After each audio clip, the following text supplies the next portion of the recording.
Good question.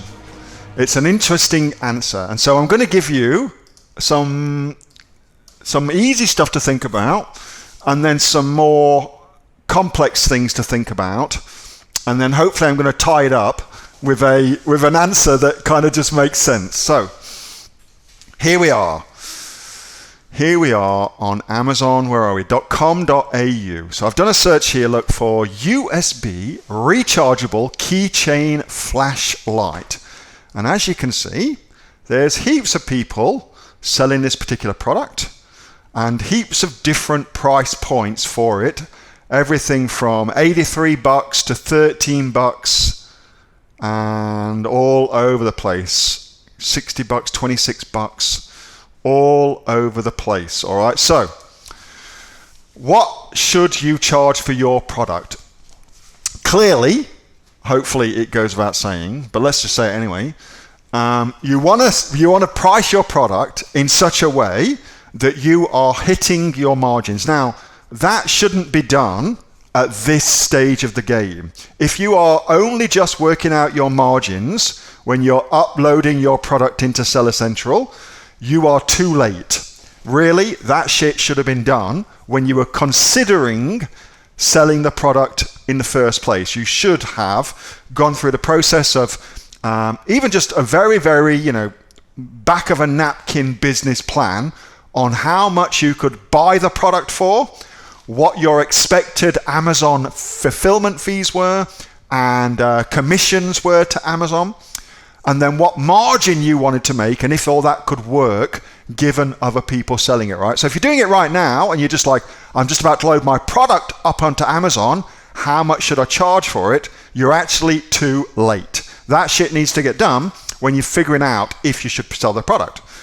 Given, however, you've done that, in my experience, and I sell and have sold shitloads of different things, not just myself, but also for my consulting clients as well, I reckon a reasonable, in quotation marks, figure to aim for is 30%. So 30% margins is a reasonable margin to aim for. Clearly, we would like more if possible, but it ain't always possible. And at least if you've got a target number, that gives you some options and gives you something to think about when you're putting together your own particular pricing strategy, all right? 30%, that's a pretty good number to shoot for, I reckon. Now, you won't always get that. You won't always hit 30%. Sometimes you'll hit less. Sometimes you'll hit more, depending on what's happening with your product. But that's a good margin to go for. Okay, so let's assume now that you understand all that shit. And now let's think about this in the greater context of your competition, because clearly on Amazon you are competing with other people, so you must take that into consideration. So the first thing you ought to do is go and look at your competition for your main search term that you're going to go after and see what they are actually charging for their product, because all things being equal, your customers will look at price. So if two people are selling the same product and there's nothing different about the product, then they will simply look at the price you're going to charge for it. And if you are expecting to be able to compete on price with a seller in China, you're going to lose that battle every single time. So you ought to take that into consideration. You also ought to take into consideration the number of reviews your product has got.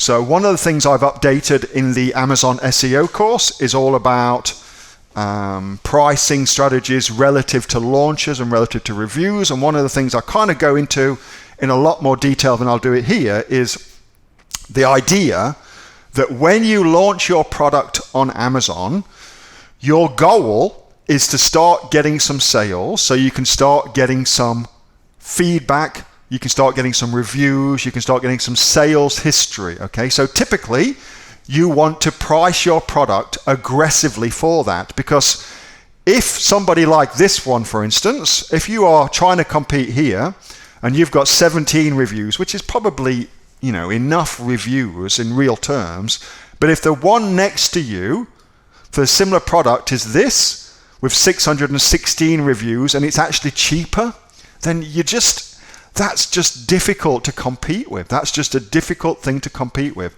So, where am I going with that? Well, what you ought to do when you first launch your product, if you don't have any reviews, is you should price your product extremely competitive, pretty much break-even price, so that you can out-market very easily your competitors simply based on price. Simply based on price.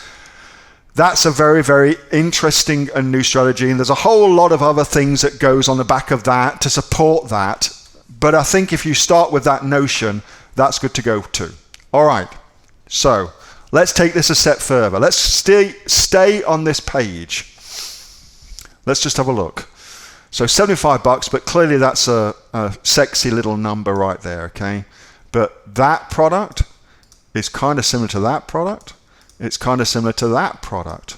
So those three products all look the same. Now, which one, ignoring the reviews, which one are you going to click on? Are you going to click on number 1, number 2, or number 3? Which one would you go for? Quick, type something in. Let's have a look.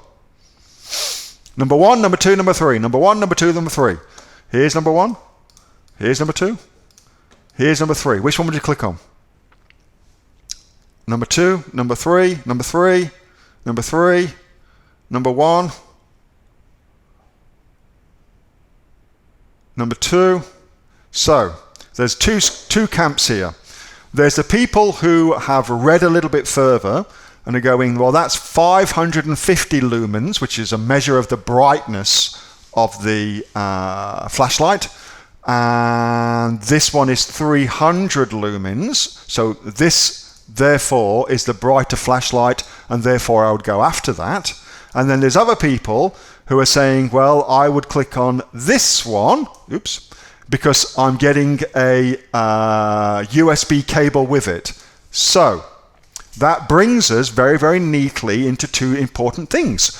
You've got one product here that's differentiated via the number of lumens it's got, and they could have, I believe, have done a much, much better job on that image to make sure that you knew that. Like, I would have definitely put 550 lumens somewhere on that image so that people knew it was freaking bright. And then this one here, which has been bundled with something else, which has been bundled with the USB cable, and so it's got a point of difference. So now we're starting to think about points of difference and how they can alter your pricing strategy. So that's also got to be taken into consideration. Let's just click into this. So here it is. Now let's talk about bundling. Let's think about how you should price something relative to then having a bundle of something. So one simple way, let's just have a look at these images. One simple way to work out what to bundle something with, a really easy way to do that, is simply to scroll down, and here we go. Look at what is frequently purchased together. Look at what's frequently purchased together, and that will tell you what Amazon customers frequently buy with your product. And so it's a very simple strategy then to simply take both of those products and bundle them together. And by doing that, you will capture a segment of the market what actually wants both together, and you've saved them some time. So you will make some sales by doing that. Here's an interesting thing, question for you guys. Now we can see that the things that are frequently purchased together are two of the same product. So people who buy item number 1, a rechargeable flashlight, are also buying another rechargeable flashlight. So what does that tell us about what we should bundle, how we should create a bundle for this? What does that tell us? What's a good bundle? Just based on that evidence. Just based on that evidence, what is a good bundle? What do you reckon? 2-pack. There you go. Easy. A multi-pack, a 2-pack. Just based on the evidence that Amazon is giving us, we can already see that putting two things together into a 2-pack is a great idea to do. Let's see if anybody's actually done that. Dun dun dun dun dun dun dun dun dun dun dun dun dun dun dun. There are no 2-packs. There are no 2-packs. What the hell is going on? That's a good niche. So there you go.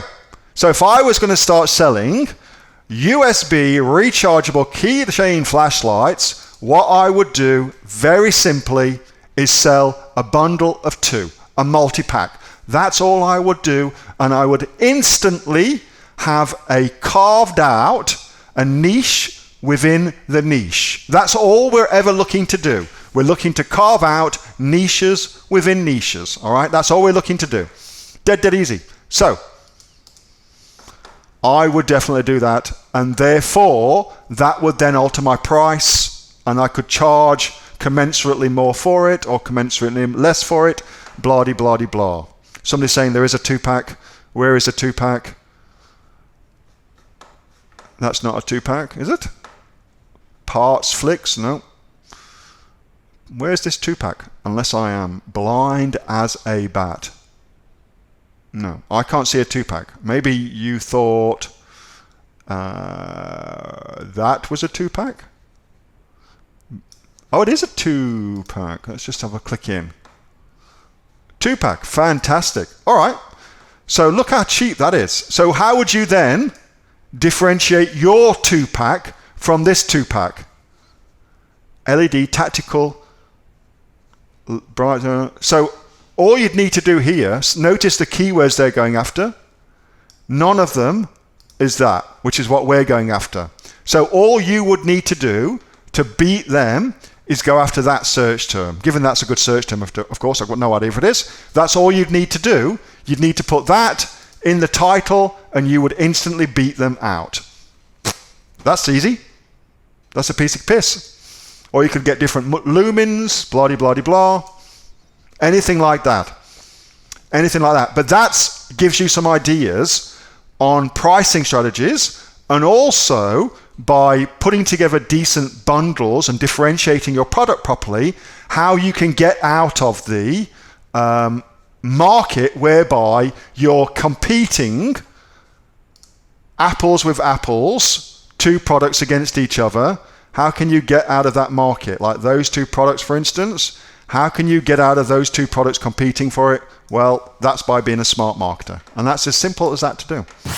Hey, thanks so much for watching that video, and I hope that you got some massive value from it. Before you go, do you live in Australia? If you do, this is for you. Would you like to learn how to sell things on Amazon here in Australia? Would you like to know what sells really, really well and what sells for the maximum amount of profit?